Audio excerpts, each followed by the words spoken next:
¿Sabes en qué se relacionan los huracanes de Filipinas, la tecnología y nuestro consumo en Latinoamérica? No te pierdas esta Vemo Talks porque nuestros invitados te van a sorprender. La temperatura del planeta ya aumentó alrededor de 1 grado centígrado como consecuencia de las acciones humanas. Y según los expertos, es casi inevitable que llegue a 1.5 o más. ¿Cuál es una de las causas principales del aumento de la temperatura? A. Contaminación del agua por residuos. B. Combustibles fósiles para generar energía. C. Agujero en la capa de ozono. O D. Messi dejó de jugar en el Barça. La respuesta correcta es la B. Una de las principales causas es el uso de combustibles fósiles como petróleo y carbón para generar energía. Estos procesos emiten gases de efecto invernadero que generan el calentamiento global y el consecuente cambio climático. Well, Susie, it's global warming. Si seguimos en este camino, los impactos de la crisis climática que ya estamos sintiendo, como las olas de calor, inundaciones, sequías, eventos climáticos extremos y pérdida de biodiversidad, van a sentirse cada vez con mayor intensidad y frecuencia. Para darnos una idea, el 73% de las emisiones de gases de efecto invernadero del mundo provienen de la generación de energía. En Argentina ese porcentaje es un poco menor, el 53%, pero aún así sigue siendo el sector que más emisiones genera. Si bien el país emite mucho menos que China o Estados Unidos, por ejemplo, eso no implica que podamos quedarnos de brazos cruzados frente a una crisis que afecta a todas las naciones del mundo. ¡Hoy se va a cancelar el apocalipsis! A ver si adivinás el concepto clave ordenando las letras.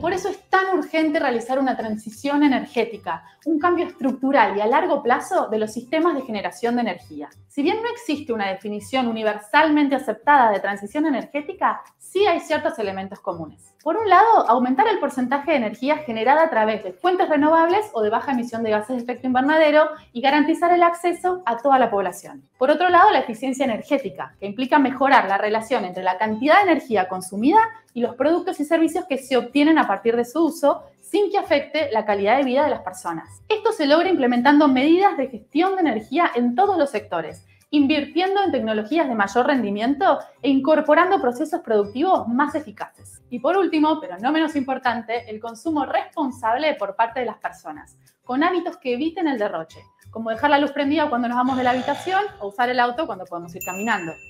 Porque es lo que hacen los héroes. Para acompañar esta transición es imprescindible promover la construcción participativa donde dialoguen los distintos sectores, como la experiencia de la plataforma de escenarios energéticos, un espacio de trabajo multisectorial entre el sector académico, la sociedad civil y el sector privado. Su objetivo es promover un debate público con sustento técnico que refleje una mirada plural del futuro de la energía en Argentina y que sirva como insumo para la toma de decisiones y el diseño de políticas públicas. De este ejercicio surge que el país tiene la oportunidad de implementar medidas de bajo costo y alto impacto que, sin dejar de cubrir las necesidades energéticas, impulsen el ingreso gradual de tecnologías de mayor eficiencia energética. Además, muestra que el potencial de fuentes renovables en el país es enorme. Por ejemplo, la solar en el noroeste y Cuyo y la eólica en la Patagonia, entre otras. En esa línea, la plataforma presenta escenarios energéticos con diversos horizontes temporales que fueron elaborados por distintas organizaciones. Hubo algunos puntos en los que no estuvieron de acuerdo. ¡Ole! Por ejemplo, sobre la energía nuclear, la producción de gas natural y petróleo no convencional y algunos proyectos de energía hidráulica, por los impactos ambientales que podrían generar y la infraestructura e inversión que implican. Pero también hubo muchas coincidencias. Muy bien, ahora sí. Todas las organizaciones estuvieron de acuerdo en que la demanda de energía va a aumentar, hay que potenciar las fuentes renovables, mejorar la distribución y gestionar la demanda apuntando hacia la eficiencia energética. Pero, ojo, los mercados energéticos tienen limitaciones técnicas y económicas que no pueden superar por sí mismos. Por eso la participación del Estado en su rol de impulsor y creador de políticas estratégicas es necesaria y fundamental para impulsar la transición. Recordemos que en esta cancha no hay enemigos. Los que están sentados aquí son hermanos y hermanas. Esto es un equipo. Lo importante es entender que la transición energética tiene que enmarcarse en una visión integral del país. Recordemos que Argentina se comprometió a presentar una estrategia a largo plazo que apunte al desarrollo neutral en carbono para 2050. Con más razón, es imprescindible que usemos los recursos de forma responsable, sostenible y eficiente para impulsar un desarrollo justo que beneficie a todos los sectores.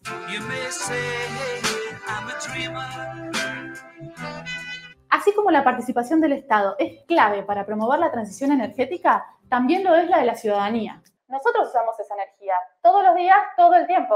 Por eso es importantísimo ser más responsables al consumirla y a la vez aprender, informarse y participar activamente para empujar la transición que necesitamos. Sumate. ¿Qué tal? Hola, Mel, ¿cómo andás? Hola Nati, aquí muy feliz de estar aquí. Yo también. Bueno, sabemos que ya hay gente sumándose a esta conversación, así que no queremos perder más tiempo y darles la bienvenida. Pueden ir, mientras tanto, escribiendo en el chat de la plataforma en la que estén, desde dónde nos están escuchando, porque lo que es muy especial de este encuentro es que es abierto a un montón de países de América Latina, así que sería muy interesante ver desde dónde nos están acompañando. Estas charlas forman parte de un ciclo, es el primer encuentro del ciclo de los Vemo Talks, que es un ciclo organizado por Vemo y por EcoHouse y que nos invitaron muy amablemente a Mel y a mí a moderarlo y a coordinar en algún punto y también a compartir un poco nuestras propias experiencias, ¿no? Así es, la verdad es que estamos muy entusiasmados de tener este espacio donde justo podamos estar personas de diferentes países compartiendo un poco de educación ambiental, pero también parte de lo que están haciendo la participación ciudadana y proyectos que ya están haciendo algo al respecto para mitigar la crisis climática. Totalmente. Bueno, me presento, soy Nati Macei, activista ambiental y abogada de Argentina, y a mi lado está Meli. Soy Mel Beitia de Vive Sin Basura, yo soy de México. Activista ambiental y emprendedora, así que venimos las dos con perfiles bastante similares, pero justamente de distintos lugares de Latinoamérica, súper contentas de estar compartiendo esto con ustedes. Y vamos a estar contándoles un poco en qué consiste este ciclo de encuentros, ¿no? Justo como les comentaba, el objetivo de los Vemo Talks es generar este espacio que vincule a los ciudadanos comunes que quieren aprender un poco más acerca del cambio climático y a expertos en el tema de energía y personas que ya están haciendo proyectos y están teniendo un alcance, ¿no? Entonces, justamente en América Latina, los efectos del cambio climático como las olas de calor, los incendios forestales, el aumento del nivel del mar, pues tendrán un efecto mayor que en otras partes del mundo, ¿no? Esto es fundamental que podamos reducir los riesgos en esta área, ya que de por sí enfrentamos asimetrías económicas y sociales, lo cual aumenta la vulnerabilidad y dificulta el desarrollo sostenible, ¿no? Sabemos que el cambio climático nos va a afectar a todos, pero a las personas que son más vulnerables va a afectar aún más. Totalmente de acuerdo. Acá ya estamos recibiendo un montón de mensajitos de gente de distintos lugares. Hay mucha gente del equipo de Vemo, así que bienvenidos, bienvenidas. Hay gente de Ciudad de México, de Argentina, México de vuelta. Hay variadito, esperamos que se sigan sumando. Y tal como decía Mel, el problema del cambio climático es un problema global. Es importante verlo desde esa perspectiva, pero también queríamos hacer mucho hincapié en la importancia de hablar desde América Latina por todas estas problemáticas y por el contexto que caracteriza, ¿no?, a la región en la que vivimos, para poder estar preparados y encontrar más herramientas para hacer frente al cambio climático. Durante este ciclo, que es un ciclo de 3 charlas, vamos a estar hablando sobre distintos temas vinculados con la energía. Por ejemplo, hoy vamos a hablar del vínculo que existe entre el consumo energético y el cambio climático. Es como el tema que atraviesa toda la conversación que vamos a ir teniendo. Más adelante vamos a estar hablando sobre cómo podemos generar energías limpias y accesibles para todas las personas. Este es el tema que va a darse, a charlarse en el próximo encuentro que vamos a tener. Y por último vamos a estar hablando sobre el litio en el último encuentro. ¿Por qué? Porque este es un mineral del que se viene hablando mucho en los últimos tiempos, principalmente en nuestra región, porque es muy importante en términos de energía y también es muy importante a nivel social. Entonces, como hay un montón para hablar sobre todos estos temas, se armaron estas tres charlas correspondientes a este ciclo. Esperamos que después de la de hoy vuelvan a sumarse en las próximas y nos volvamos a encontrar. Justo como mencionas, todos estos temas están estrechamente vinculados y para poder avanzar hacia un futuro sostenible es súper importante que todos entendamos estos conceptos y que le perdamos el miedo a hablar de estos temas. Muchas veces como que alguien dice cambio climático y piensa que es como para científicos y no es fácil acercarse como un ciudadano común, ¿no? Entonces, la idea es que aprovechemos este encuentro. Aprovechen de poner absolutamente todas las preguntas que tengan. No hay preguntas bobas, así que estamos aquí con expertos justamente en un foro que no es para expertos, sino para gente común. Entonces, por favor, ayúdenos a compartir todas las dudas que tengas en el chat e iremos integrándolas a la conversación. Totalmente. De hecho, si quieren ahora ir comentándonos en el chat, ¿qué hacen ustedes en lo cotidiano para cuidar la energía, vincular a la energía con el cambio climático? Si hay pequeñas acciones que lleven a cabo en su vida cotidiana con este fin, ¿no? Porque justamente, bueno, como les decíamos, vamos a estar moderando un poco la charla y va a estar bueno, va a ser muy valioso tener también sus comentarios y sus experiencias. Para poder empezar la charla y justamente darles lugar a la conversación, tenemos que presentar a nuestros invitados y a nuestras invitadas. En primer lugar, quiero presentar a Ami Valdemoro Díaz, que es de Filipinas. Ella es cofundadora y miembro de la Junta Directiva Global de Liter of Light, que pueden encontrarlo como @literoflight en Instagram. Hola, Ami, ¿cómo estás?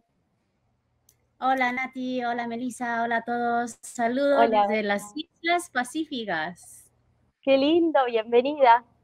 Les cuento un poquito qué es Liter of Light. Igualmente, Ami después va a profundizar mucho, pero es una iniciativa comunitaria de iluminación solar que inició en Filipinas, pero que actualmente empodera a más de 1 millón de beneficiarios alrededor de todo el mundo, ¿no? Además, Ami, a través de su empresa 3 Points Venture, formó miles de profesionales de toda Asia en liderazgo, comunicación y crecimiento. El currículum de Ami es amplísimo y hay un montón de cosas para conocer respecto de su trayectoria, así que si quieren conocerla más en profundidad, pueden entrar al link de las Demo Talks y, bueno, nada, justamente leer un poquito más de todo lo que ha hecho, que es un montón. Bienvenida, Ami. Bienvenida, Ami. Yo le quiero dar también la bienvenida a Gisela Florencia Domancic. Ella es de Argentina y es coordinadora del programa En Litro de Luz Argentina. Pueden encontrar el proyecto en @litro-de-luz_Argentina. Hola, Gis, bienvenida. Gisela es licenciada en enfermería con experiencia en gestión y tecnologías para la salud. Coordinadora de programas de salud comunitaria y medio ambiente de Litro de Luz Argentina. Además, gestiona y dirige equipos de territorio enfocados en programas de enfermería comunitaria y atención prehospitalaria, además de ser vicepresidente de la Cruz Roja Argentina. Muy bienvenida seas, Gis. Y además también le quiero dar la bienvenida a Pedro. Pedro Orbaiz es profesor titular de la Maestría de Energía en el ITBA. Tiene un doctorado en Ingeniería Mecánica en la Universidad de Melbourne, Australia, y actualmente es el director de tecnología de Vemo. Fue fundador y director de 35 South Energy Consulting, consultor independiente para la PNUMA, Banco Mundial, Ministerio de Transporte Nacional de Argentina, Gobierno de la Ciudad de Buenos Aires, investigador con CONICET, y también fue director de monitoreo de contaminación en el Ministerio Nacional de Medio Ambiente y Desarrollo Sostenible en Argentina. Y bueno, pues bienvenidos a todas, todos. Estamos muy felices de estar aquí. Y pues empecemos. Bueno, como verán, estamos rodeadas de expertos y expertas en la materia, así que hechas todas esas presentaciones, vamos a empezar a aprender y a hablar un poco sobre cambio climático y sobre energía. ¿Por qué nos interesaba hablar de cambio climático y energía? Porque hay veces que el cambio climático lo vemos como algo lejano, ¿no? Todavía. Me acuerdo, yo lo veía en el colegio como algo que iba a suceder dentro de muchos años, o incluso para mucha gente cuando escucha algo que tiene que ver con cambio climático, se imagina el Polo Norte, los osos polares arriba de un bloque de hielo flotando en el medio del agua. Son todas imágenes bastante lejanas, que eran lo único que teníamos respecto del cambio climático hasta hace no tanto tiempo. Creo que ahora empezamos a ver imágenes mucho más contundentes o cercanas, que nos hacen dar cuenta de las consecuencias del cambio climático, como pueden ser las olas de calor, los incendios, las inundaciones que se están dando cada vez con más frecuencia, pero así todo sigue habiendo como una idea de, bueno, queda lejos, todavía no, es dentro de unos años. Y queríamos, lejos de buscar asustar a quienes están del otro lado, tomarnos un momento para reflexionar y para entender que el cambio climático es algo que está sucediendo ahora y que no solamente sucede ahora en términos temporales, sino que está cerca, ¿no? Como decía antes Mel, por las condiciones de América Latina en económicas, en términos sociales, de desigualdad, las consecuencias del cambio climático pueden impactarnos muy fuertemente a los y las latinoamericanos y latinoamericanas. Y pensaba un poco cuál fue mi relación con el cambio climático o con el cuidado del planeta durante mi vida, y me doy cuenta de que siempre quise cuidar al planeta. Siempre busqué dentro de lo que había la manera de cuidarlo. Y cuando pienso en la energía, me acuerdo de mí misma apagando las luces de todos lados, apagando las luces en mi casa cuando nadie las usaba, apagando las luces en las casas de otras personas. Pero me doy cuenta de que no sabía por qué lo hacía en realidad. De hecho, acá veo, cuando pregunté si hacían algo, dicen, apago luz. Tengo toda luz LED y siempre desenchufo todo cuando no está en uso. Como que son cosas que tenemos, por suerte, cada vez más incorporadas. Y de hecho me acordaba que la primera iniciativa ambiental a la que me sumé fue la Hora del Planeta, que es esta iniciativa mundial que invita a que apaguemos todas las luces durante 1 hora con el fin de ahorrar energía. Pero si me lo preguntaban, no sabía por qué estaba haciendo lo que estaba haciendo. Entonces, quería preguntarle un poco a Pedro cuál es la relación que existe entre apagar las luces y cuidar al planeta, cosas que parecen tan lejanas, ¿no? En algún punto. Sí, ahí todo el mundo piensa que la electricidad es limpia, ¿no? Porque la electricidad, no vemos el residuo de la electricidad. La realidad es que el 65% de la electricidad del mundo se produce a partir de carbón, que es la fuente fósil más sucia que hoy usamos para producir energía, ¿no?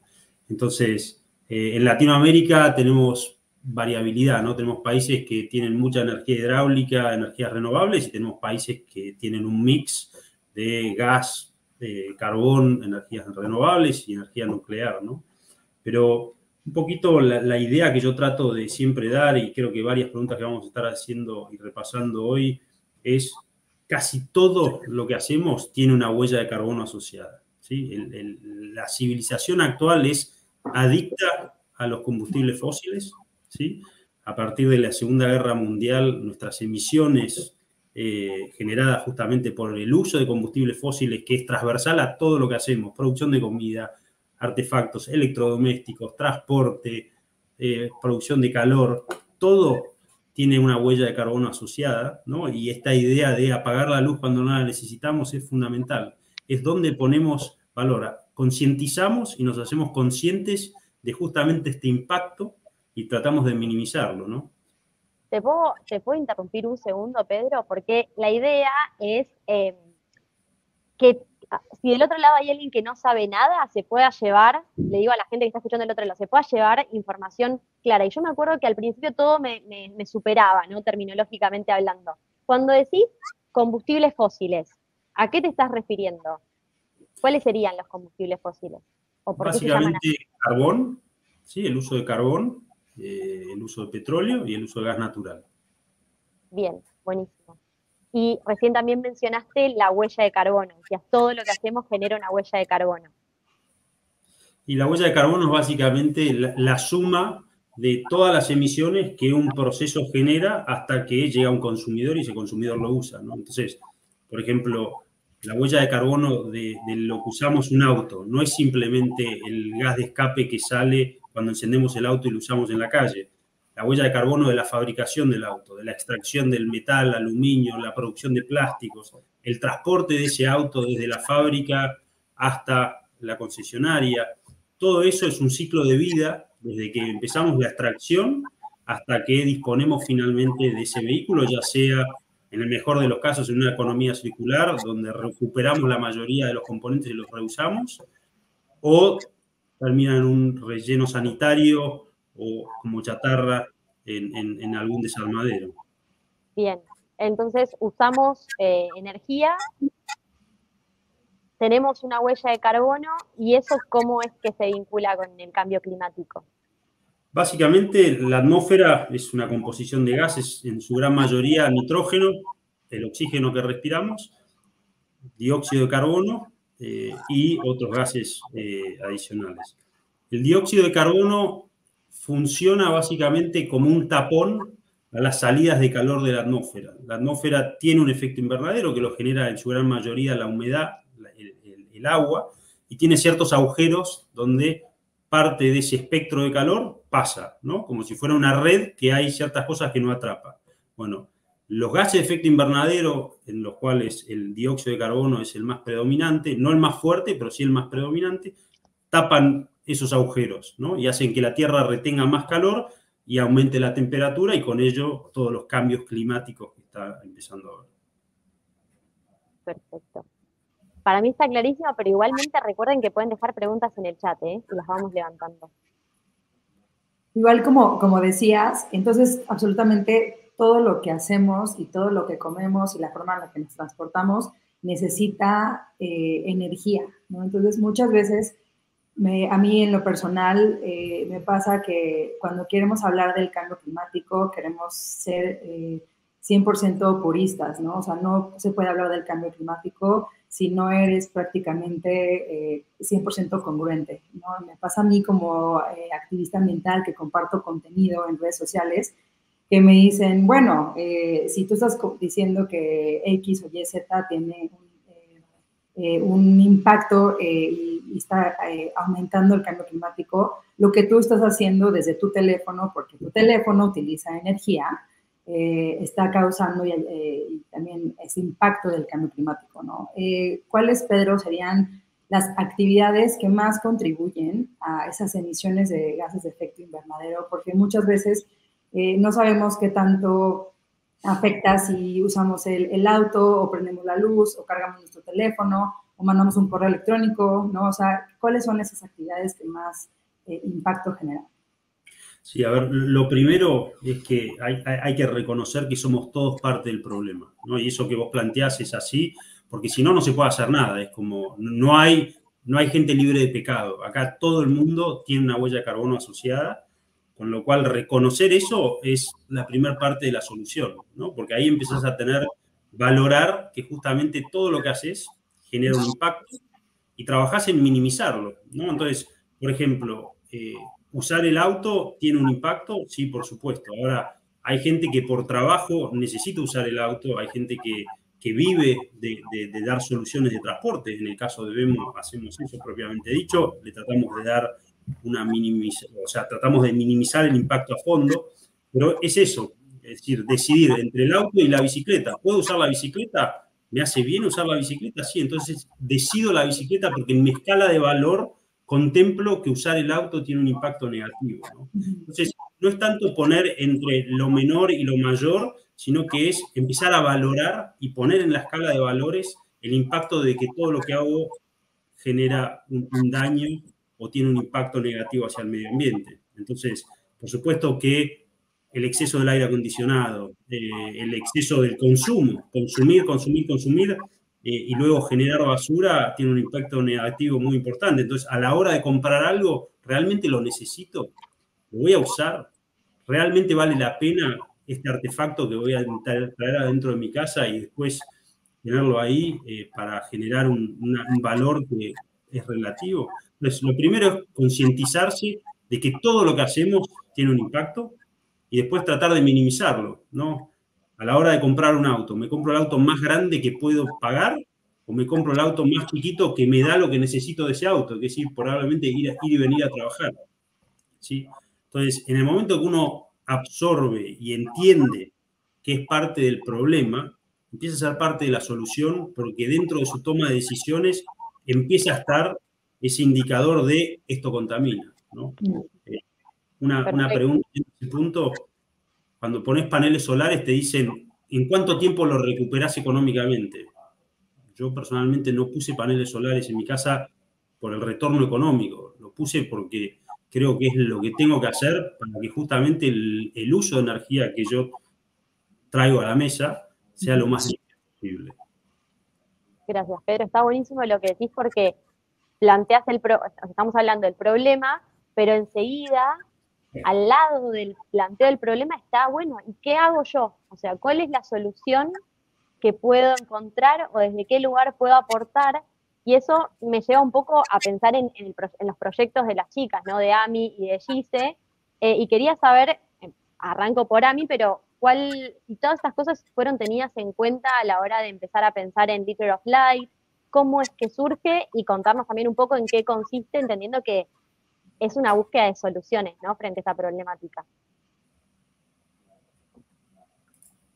Y como decía Pedro, hay varias cosas que contribuyen a nuestra parte del problema. Y voy a hablar específicamente del contexto de Filipinas, pero me imagino que hay contextos similares en otras partes. Primero, quería decir que estamos viviendo en una zona, en una región que recibe más o menos 20 tormentas, 20 tifones, 20 huracanes cada año. Es un ciclo al que estamos acostumbrados acá.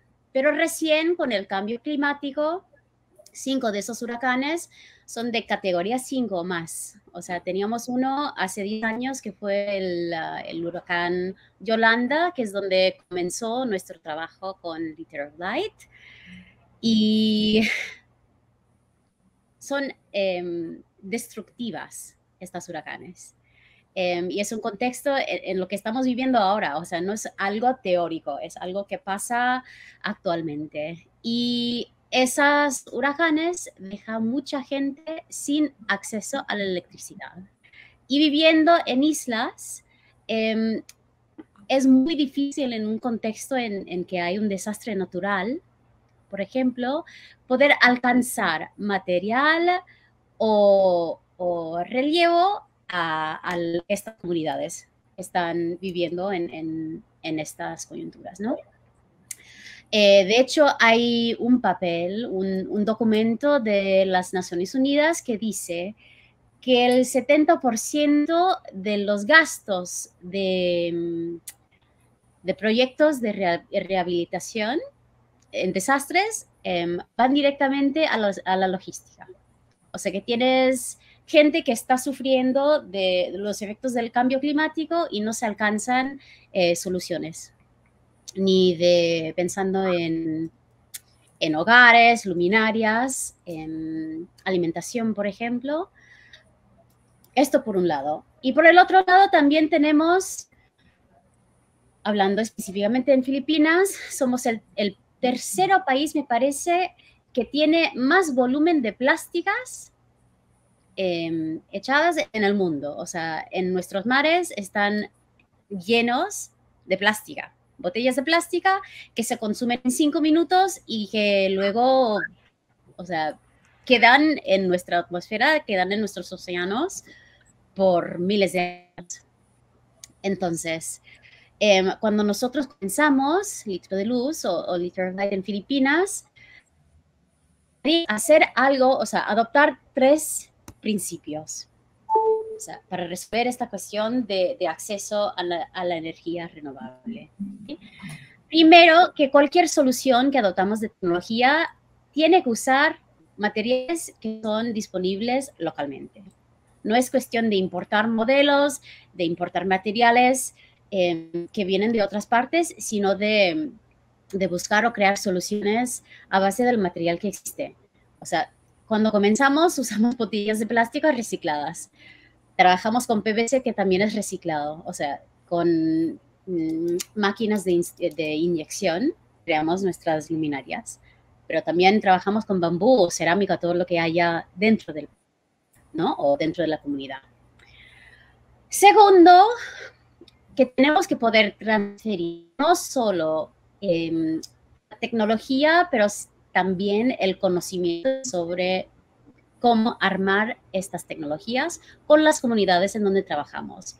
Porque vemos, sobre todo acá, que hay muchos proyectos, muchas iniciativas que quieren ayudar, que tienen buenas intenciones, pero que al final perpetúa un sistema de dependencia. Y eso no, o sea, como principio optamos porque queremos que toda la gente se sienta empoderada de poder crear soluciones para los problemas que existen en su comunidad, en su pueblo, ¿no? Y tercero, que la tecnología en esta instancia, las luminarias, debe de poder ofrecer un modo de, ¿cómo se dice esto? De empleo, de poder generar lo que se llama en inglés el livelihood, una manera de existir y de vivir para estas comunidades. Porque nosotros comenzamos trabajando con comunidades que en la mayor parte fueron olvidadas o no fueron tenidas en cuenta por todos. O sea, quedan a lo más lejos de las ciudades, en zonas muy rurales, pero que también son parte de nuestro país, de nuestra comunidad. Y trabajamos con ellos para poder ofrecer estas soluciones, que son luminarias, pero también cargadores de móviles y luminarias públicas que ayudan a gente cuando están caminando, cuando están yendo a casa. Y de ahí, o sea, partiendo de estos tres principios, comenzamos hace 10 años, como decía antes, y sabiendo que no es lo que vivimos nosotros en Filipinas, no es algo único, que a lo mejor existen estos problemas, estos desafíos en otros países.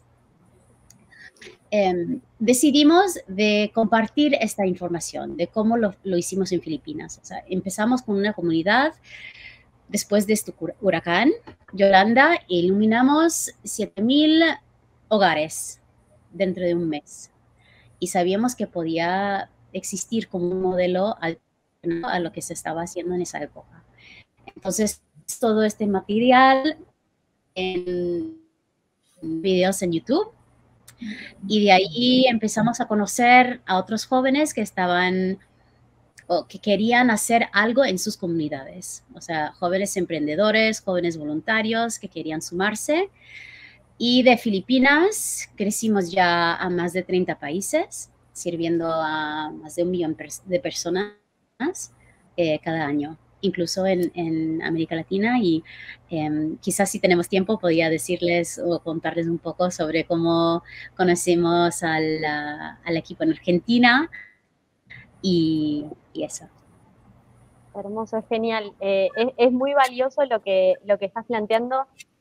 Así que sí, después en un rato estamos un poco complicadas de tiempo, me parece, pero vamos a tratar de agilizarlo para que puedas llegar a contarnos eso que sería súper interesante, ¿no? Me encanta lo que dices, a mí creo que es súper poderoso lo que mencionas de empoderar a la gente con soluciones locales y que dejen de ser dependientes de algo más, sino que en realidad busquen una solución como 360. Y también lo que mencionas de que puedes pensar globalmente, pero actuar local. Entonces, en ese sentido, me gustaría que si Gise nos cuenta un poco más acerca de Litro de Luz Argentina, qué implicaciones locales tiene, y si nos puedes contar un poco más cómo es que el Litro de Luz puede llegar a mitigar las emisiones y ayudar a mitigar contra el cambio climático. Bueno, hola, ¿cómo están? Hola a todas las personas que están conectadas. Gracias por estar. Bueno, para resumir un poco, recién Amy ya dio una clase magistral, así que voy a resumirlo con que en Litro de Luz Argentina tenemos el mismo espíritu que Litro Fly global, pero cada zona, cada región, adapta el proyecto según la necesidad de esa comunidad en específico. Nosotros, recién me preguntaste si cómo se relaciona el litro de luz con la mitigación del cambio climático. Y realmente, o sea, nosotros hacemos energía fotovoltaica de baja potencia. Tenemos proyectos de energías renovables en domicilios y en industrias, eficiencia energética, relevamientos ambientales, pero lo más importante, que creo que nos tocó a todos hace un poquito de tiempo en la pandemia, nos dimos cuenta que sin la salud nosotros no podemos hacer ningún otro proyecto. Por lo cual, la mitigación del cambio climático junto con litro de luz, nosotros, o sea, cumplimos el manual, no sé si entero, pero abarcamos un gran porcentaje para la mitigación del cambio climático. Todo esto lo podemos hacer gracias a que en Litro de Luz Argentina estamos con un grupo multidisciplinario. Nosotros trabajamos con ingenieros, trabajadores sociales, profesionales de la salud, 2 universidades muy importantes en Argentina, como son la Universidad de Palermo y la Universidad Tecnológica Nacional, que continuamente estamos trabajando en ideas, en proyectos, en comunidades, en cómo encontrarle cada partecita que encaje como una pieza de rompecabezas para adaptarlo y ser lo más eficientes posible. Buenísimo, Gise, gracias. Genial, es súper interesante y es muy esperanzador ver que existen estos proyectos, ¿no? Que nos permiten apartarnos un poco de los combustibles fósiles y encontrar otras alternativas que encima tienen en cuenta las características propias de la región. Es como, suena muy ideal. Y pensaba mientras hablaban en esto de los combustibles fósiles versus todo este mundo que están abriendo ustedes, pero entiendo que hoy en día todavía muchas cosas siguen funcionando a partir del consumo de combustibles fósiles. Entonces quería preguntarle a Pedro si querés contarnos si es que hay un combustible fósil que sea mejor que el otro. Porque se habla mucho, lo que yo vengo escuchando mucho es que el gas natural sería mejor que el carbón o mejor que el petróleo, que es más limpio. ¿Eso es así? ¿No es así? ¿Hay uno que sea mejor que el otro? ¿Hay una energía, un combustible fósil que nos ayude más frente al cambio climático o no? A ver, primero empezar para qué se usa cada uno, ¿no? El carbón y el gas en general se usan para producir electricidad o para producir calor o procesos industriales. Y el petróleo, en su gran mayoría, se usa para el transporte, ¿sí? Entonces son esos dos mundos separados, ¿no? Si bien el petróleo también se usa para algunas aplicaciones de generación de electricidad, está más que nada monopolizando el sector de transporte. Lo que refiere en producción eléctrica, para que se den una idea, el carbón y el gas aportan más o menos el mismo porcentaje de generación eléctrica en el mundo, ¿no? A nivel global, vos mirás qué cantidad de megawatts se generan a partir de carbón y de gas y están parecidos, ¿sí? Ahora, cuando mirás la emisión del carbón es el doble que la del gas natural. Por eso se habla de un sistema de transición que permitiría reducir las emisiones generadas a partir de la producción eléctrica a base de carbón usando gas natural. Y esto tiene 2 razones. La primera, el gas natural es más limpio por unidad de energía que el carbón, ¿sí? Y por otro lado, permite usar sistemas más eficientes. Como un ciclo combinado, la eficiencia de un ciclo combinado es del 60% y la de una planta de carbón aproximadamente el 25 o el 30%. Entonces estás duplicando la eficiencia y reduciendo la cantidad de emisiones de CO2 que generás por cada unidad de combustible utilizado, ¿no? Ahora, hay muchos retractores del gas natural porque dicen que son nuevas inversiones, que generan un lock-in que no permite transicionar hacia el futuro. Ahora, la realidad es que dependemos hoy de los combustibles fósiles y tenemos que establecer una transición. Y si uno mira, por ejemplo, la reducción en Estados Unidos, en su gran mayoría vino por pasar de plantas a carbón, simplemente switchearlas a gas natural. Claro. Bien, perfecto. Gracias.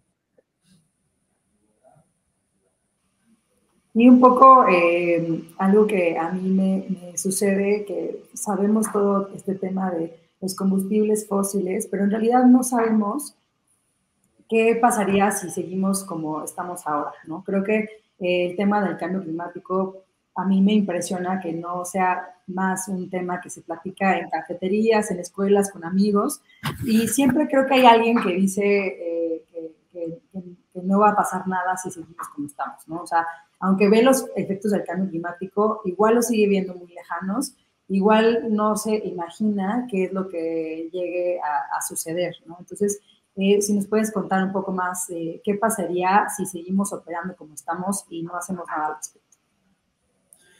Sí, la gran o sea, que el cambio climático lo genera la actividad humana y las emisiones antropogénicas de nuestra actividad ya es innegable. Ahora, ¿qué tan drástico es el futuro que se viene si seguimos sin hacer nada? Es lo que está hoy en debate.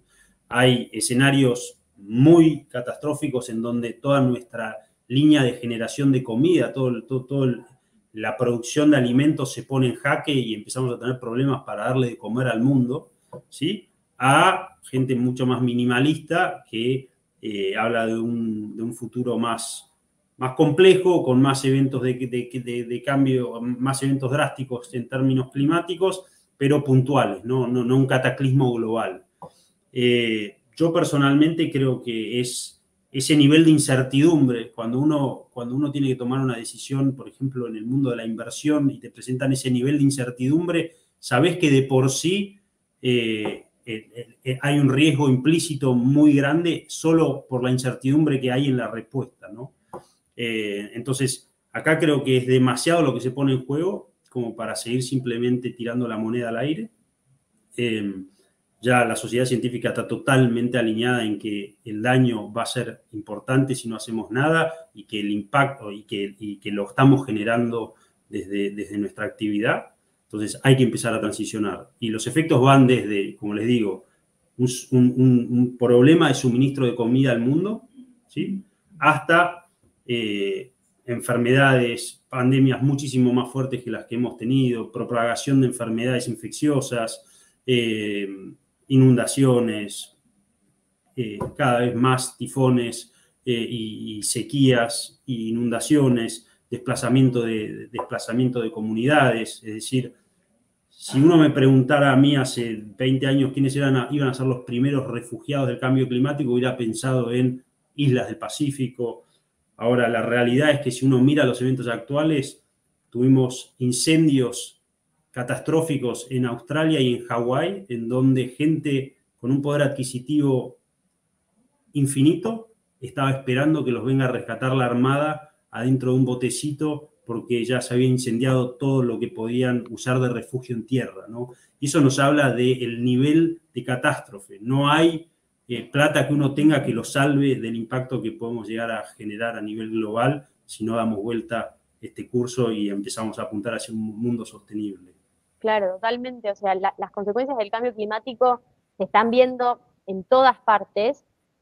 Como decías, hay consenso científico a nivel global respecto de la importancia de tomar acción frente a esto. Entonces, entiendo que abandonar los combustibles fósiles o romper con esa dependencia que tenemos de los combustibles fósiles es clave.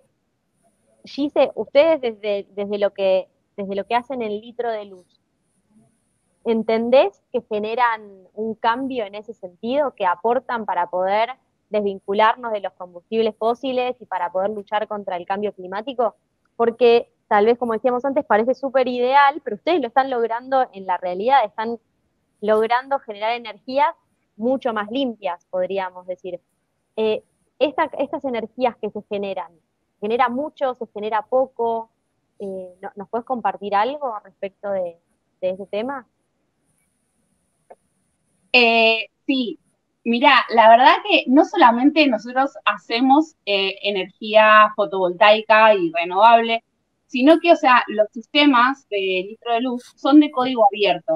Esto significa que los usuarios o los beneficiarios, las personas que van a usar la luz, pueden arreglarlo y lo arreglan en base a los insumos que consiguen en su comunidad. ¿Por qué? Porque cada proyecto se hace en base a los recursos que tengan disponibles en la comunidad. No es que, no sé, en la comunidad X se hace un proyecto, se ponen 5 luminarias y para poner una sexta tienen que llamar al litro de luz de nuevo. No, este sistema es de código abierto y completamente funcional y empoderando a los usuarios finales que hacen a la idea del proyecto.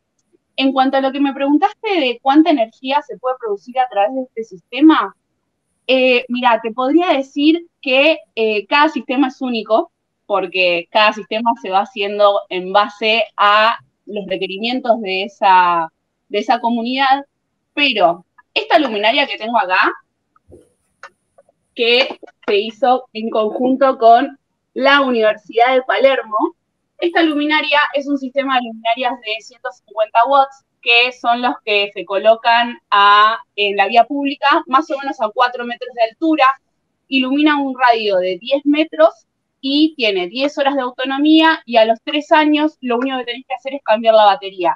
Obviamente, si no se te rompió ninguna otra cosita. Pero los demás proyectos, la verdad que no podría decirte a ciencia cierta cuánta energía se puede producir porque depende del proyecto solicitado. No sé si contesté la pregunta bien. Sí, perfecto, gracias. Gracias. Creo que siempre la duda que queda con el tema de energías renovables es, hoy en este proyecto específicamente, me podrías decir si dentro de la comunidad del proyecto que ustedes tienen, ¿es posible independizarse de los combustibles fósiles o siempre queda como esa parte que se tiene que complementar? Bueno, soy optimista, pero también soy realista, en el sentido de que no creo que, o sea, sería muy difícil para uno liberarse completamente de los comestibles, como decimos, ¿no? Porque son en todas partes, son incluso en materiales o en cosas que compramos que ni siquiera sabemos el footprint que tienen, ¿no? Pero eso no quiere decir que no podemos hacer algo para reducir nuestro consumo. Y también quería destacar esta cuestión de medir. O sea, sí, trabajamos con estas comunidades prácticamente que están fuera de la red. Quizás en términos de números o quizás en términos de impacto en comparación con una hacienda, con una compañía o un gobierno o el sector público, lo que hacemos es más, o sea, si se mide con medidas convencionales, es más pequeño, pero el impacto que tiene en estas comunidades en donde trabajamos, no solo con la tecnología, el conocimiento, sino también el sentido de que ellos pueden hacer algo. O sea, eso para mí no tiene precio, sobre todo porque venimos de países, no solo de las Islas Pacíficas, pero también en los países del sur, que, o sea, somos los primeros que vivimos las consecuencias del cambio climático y a veces tenemos este sentimiento que no podemos hacer nada, porque si bien, o sea, la plata no puede salvar a nadie de los efectos, también hay este sentimiento que la plata, o sea, si tienes plata puedes hacer más. Y los países que están, o sea, los países de bajos o medios ingresos, si no tienen plata no pueden hacer nada. Pero para mí, cada cosa que hacemos cuenta. Y en términos de medidas, sí, o sea, se puede medir varias cosas y depende de lo que tenga más importancia, pero para mí yo creo que vale la pena, aunque no podamos liberarnos al 100% de los combustibles. Perfecto, gracias. Y todo esto, ¿cómo se podría vincular con todo lo que venimos hablando y esto está planteando a mí ahora, ¿no? ¿Cómo se podría vincular con el concepto de transición energética y qué es, en realidad, para quienes no sepan del otro lado, qué es la transición energética? No sé si Pedro querés tomar la palabra. Dale, sí, yo creo, si uno mira todos los escenarios que se plantean para alcanzar emisiones cero, en el corto plazo lo más importante es reducir el consumo de cada uno y de mejorar eficiencia, ¿no? Entonces esto iba a lo que podemos hacer nosotros como personas, como individuos, ¿no? El transporte de autos privados es el 50% de todas las emisiones del transporte, ¿sí? El uso residencial, la electricidad residencial, es el 35% de todas las emisiones del mundo de la energía, ¿sí? Con lo cual, y por supuesto todo el consumo, toda la producción, toda la industria, toda la infraestructura se desarrolla para que la gente la use, con lo cual somos usuarios finales de todas las emisiones que se generan, y abstraernos del problema y decir esto es de la industria, no tiene nada que ver conmigo, es un error. Entonces, todo lo que hacemos para reducir las emisiones, todos los checks and balances que nos ponemos como personas para reducir nuestra huella de carbono, suman granitos de arena que terminan siendo la solución, ¿no? Y por supuesto nuestro comportamiento como consumidores es lo que impulsa luego a las industrias, a los políticos y a los estados a tomar decisiones para fomentar y para capitalizar esos comportamientos como personas, ¿no? Y la transición energética viene desde ese mundo, empezando a cambiar nuestros patrones de consumo, mejorar eficiencias, empezar a dejar de abusar de los combustibles fósiles solo porque están, ¿no? Y después, con el tiempo, esos patrones de consumo tienen que estar apalancados también en una transición, ¿no? Donde empecemos a usar energías cada vez más limpias para la producción de energía eléctrica, para la producción de combustibles para el transporte. Esto es el uso de energías renovables como la eólica, la solar, la incorporación de combustibles sintéticos, ¿sí? Que vengan de sistemas neutrales en generación de CO2, ¿sí?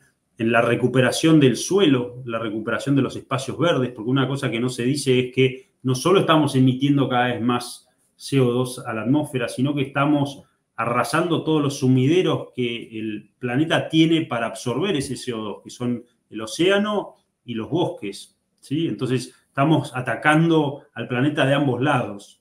Tenemos que reducir ese ataque desde ambos lados. Reducir el consumo y recuperar espacios verdes, ¿sí? Y traer cada vez más biodiversidad de vuelta hacia esos espacios verdes. La transición energética es un proceso. Y yendo a lo que decía Amy, no podemos pretender que cada cosa que hacemos sea 100% renovable, porque si no, no empezamos más. Si todo lo que queremos es llegar al 100% de reducción, no puedo hacer nada. No puedo ni comer, ¿sí? Entonces, lo que sí tenemos que hacer es entender que estamos tomando pasos hacia la descarbonización de todo nuestro sistema y todos los sectores de la economía. Justo creo que lo que mencionas es muy importante porque justamente no vamos a hacer nada perfecto y tenemos que empezar por algún lugar. ¿Nos podrías contar para las personas que no tienen ni idea qué son las energías renovables, un poquito cuáles son y cuáles son las más relevantes para Latinoamérica? Sí, las energías renovables son básicamente las que usan recursos, valga la redundancia, renovables, como la energía solar. Toda la energía que consumimos, salvo la nuclear, es energía solar, ¿sí? Los combustibles fósiles son organismos que se nutrieron de energía solar y que quedaron atrapados debajo de la tierra y se transformaron en combustibles fósiles. Después tenemos, por supuesto, la radiación directa del sol, que podemos capitalizar con paneles fotovoltaicos o con energía solar térmica para calentar agua, por ejemplo. Y después está el viento, que es básicamente una relocación de esa energía solar que ingresa a la atmósfera y que puede impulsar turbinas. Tenemos la energía mareomotriz, ¿sí? La energía hidráulica de represas, que también a veces es muy cuestionada por el impacto que tiene puntualmente en la zona inundada. Pero básicamente son fuentes de energía primaria, ¿sí? Que, como su nombre dice, son renovables, es decir, que no están consumiendo un recurso finito, como son, en este caso, los combustibles fósiles. y que además tienen una huella de carbono muy pequeña en comparación a la de los combustibles fósiles.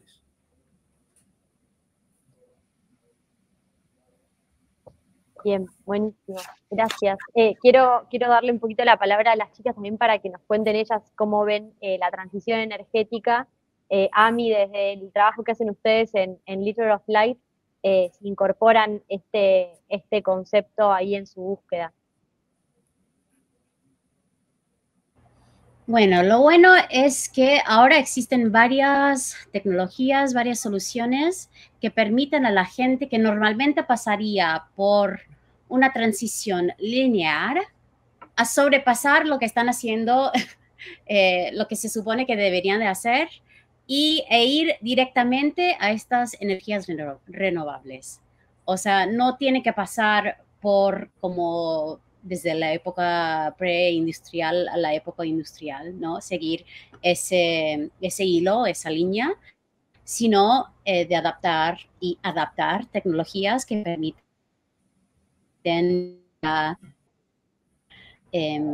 reducir de una forma más exponencial el consumo de combustibles, de los combustibles fósiles, ¿no? Yo creo que esa es una oportunidad para los países que son, o sea, que tienen bajos o medios ingresos, o sea, no, y además el coste de estas tecnologías está bajando, con lo cual se pueden adoptar e implementar de una forma más rápida y hasta más económica.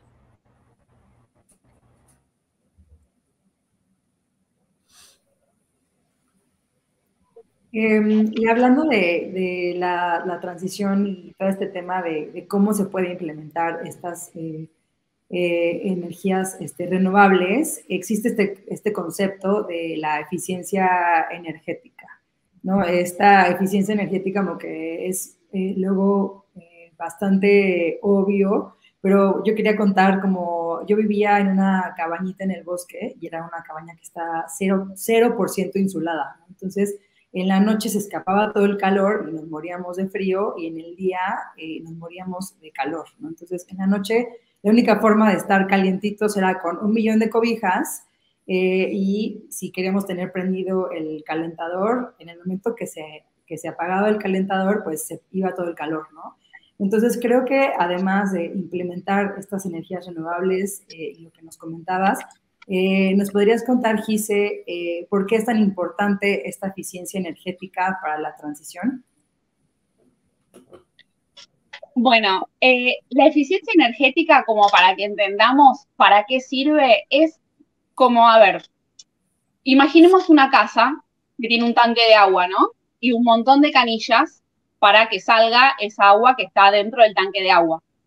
Imagínense que arreglamos y ponemos un tanque de agua súper genial y súper tecnológico, hermoso, pero tenemos todas las canillas con el cuerito roto y todas las canillas me están perdiendo agua constantemente. Eso es un poco lo que es la eficiencia energética, pero trasladado a lo que es energía, ¿no? Lo que decías recién de la cabañita, nosotros ahora estamos haciendo esta tecnología de litro de luz que llevaba lo que es la eficiencia energética y los servicios de medición de huella de carbono, gracias a que trabajamos con ingenieros que están inscritos en el COPIME, que para quienes no sepan, es el Consejo Profesional de Ingeniería Mecánica, Electricistas, Seguridad, Higiene, Medio Ambiente y Actividades Afines. Obviamente que tengo un machete pegado acá arriba, porque si no, no me lo iba a saber. Fue impresionante. Nosotros ahora estamos haciendo, junto con ellos, casitas que tienen esta tecnología y este concepto de eficiencia energética. ¿Para qué? Para que el calor no se nos vaya, para que tenga una eficiencia lumínica, calórica, o sea, un montón de cuestiones que hagan ese lugar súper sustentable y eficiente para que alguien esté ahí adentro, haciendo la actividad que quiera. Después en otra charla, o si nos siguen en las redes, ahí pueden chusmear un poquito más. Genial, muy, muy claro, Gise, gracias. Quería levantar una pregunta que hicieron en comentarios como para ya ir cerrando también porque nos estamos quedando sin tiempo. que está un poco respondida, pero me parece que es importante hacer foco. Habían preguntado por ahí si es necesario que reduzcamos, ahí está, si es necesario que reduzcamos nuestro consumo o si podemos satisfacer todo nuestro consumo a partir de energías renovables. Quien quiera tomarla y responder, no. Mirá, ahí está, podemos... para poner un rápido es... No se podría hacer. Vamos a depender de los combustibles fósiles por mucho tiempo, con lo cual lo primero que vamos a hacer para reducir nuestra huella de carbono es reducir nuestro consumo, ¿sí? Porque si no, es como que le estamos pidiendo a las energías renovables que no solo reemplacen a los combustibles fósiles, sino que aumenten además en función al consumo adicional que estaríamos generando, ¿no? Entonces estamos corriendo una carrera en donde se nos corre el arco cada vez más. Sí, y esto nos conecta con la pregunta que queríamos hacerle para el cierre, ¿no, Mel? Sí, justo. Bueno, para ir cerrando, nos gustaría hacer una última pregunta para los tres, si la podemos mantener lo más corta posible. ¿Creen que vale la pena todos los cambios y los esfuerzos individuales frente a las emisiones de las grandes industrias? Como individuos, ¿vale la pena luchar? No sé si quiera empezar Pedro, que tiene el micrófono abierto. Sí, yo la verdad creo que sí, y te modificaría la pregunta. Yo creo que no vale la pena hacerlo como individuos, sino que vale la pena hacerlo como equipo. ¿Por qué? Porque si algo aprendí de mi profesión, o sea, yo soy enfermera. Yo tendría, o sea, muchos me preguntan, ¿qué haces con lamparitas o qué haces con eficiencia energética? ¿Qué tiene que ver con la enfermería? Y realmente, o sea, tiene mucho que ver, porque le da otro prisma. O sea, nosotros vemos un vaso, otra persona con otra expectativa, otra historia de vida va a ver otra cosa, con otra cultura va a ver otra cosa. Pero todos vamos a seguir viendo el mismo vaso, no es que el objeto va a cambiar. Lo mismo pasa con todo el cambio climático. Cada uno desde su punto de vista, desde su expertise, lo va a ver desde una manera, pero la clave está entre todas las miradas poder formar un mismo prisma y encontrar una solución que se adapte igual a todas las necesidades, a todas las comunidades, a todas las culturas, y que busquemos el empoderamiento y la resiliencia de estos beneficiarios. ¡Bravo, la jefa! Yo a eso le quería sumar que las industrias no son entes alienígenas que producen lo que producen porque sí. Lo producen porque alguien lo consume. De la misma forma que los políticos toman las decisiones que tienen en general para que los voten y para quedarse en el poder. Con lo cual, lo que nosotros como consumidores o como ciudadanos exigimos de la industria o exigimos de los políticos es lo que finalmente ponen sobre la mesa. Y ese crecimiento de abajo para arriba, ese trabajo de hormiga, esa juntadita de arena, es la que eventualmente genera estos cambios importantes. Nadie va a cambiar, ningún político va a poner en la mesa un cambio de transición cuando la ciudadanía no se lo pide. Ninguna industria va a dejar de producir plástico si la ciudadanía no se lo pide, ¿sí? No podemos seguir externalizando la culpa, ¿sí? Lo que hace la economía hoy y la razón por la cual llegamos al lugar que llegamos es porque la economía externaliza todos los impactos ambientales, no son parte de la cuenta económica, ¿sí? Si nosotros tomamos el mismo camino y externalizamos nuestras culpas y nuestra parte del problema, no llegamos nunca a ningún lado. Estamos haciendo lo mismo que el sistema que generó este problema. Entonces nos tenemos que internalizar, tenemos que ser responsables de las decisiones que tomamos y saber que todo cambio empieza en uno. Y uno solo puede actuar sobre lo que puede controlar. Yo puedo controlar subirme al auto o no. No puedo prohibirle a otra persona que lo haga. ¿Sí? Totalmente de acuerdo. Gracias a ambos. Ami, ¿querés sumar tu punto de vista? Bueno, yo simplemente diré sí, que sí, que vale la pena y que no es cuestión de que si debemos actuar, sino cómo. Y porque si uno es nuevo, no conoce este tema, no sabe exactamente cómo puede entrar en este tema o actuar, ahora tienen al menos unos casos de estudio que pueden investigar más, pero también hay otras soluciones. La cuestión es investigar, leer, conocer y actuar. Y me imagino que hablamos un poco de nuestros proyectos in vitro de luz, pero con VemoTalks, me imagino que conocerán otras soluciones, otras oportunidades de actuar. Gracias a los tres por compartir este punto de vista, que creo que también es el que tenemos nosotras como activistas ambientales, ¿no? El de tratar de llevar conciencia a las personas para que cada quien desde su lugar y en equipo, como decía Gise, empujemos este cambio que se necesita para poder cuidar a nuestro planeta. ¿Querés decir algo, Mel? ¿Alguien quiere sumar alguna cosa?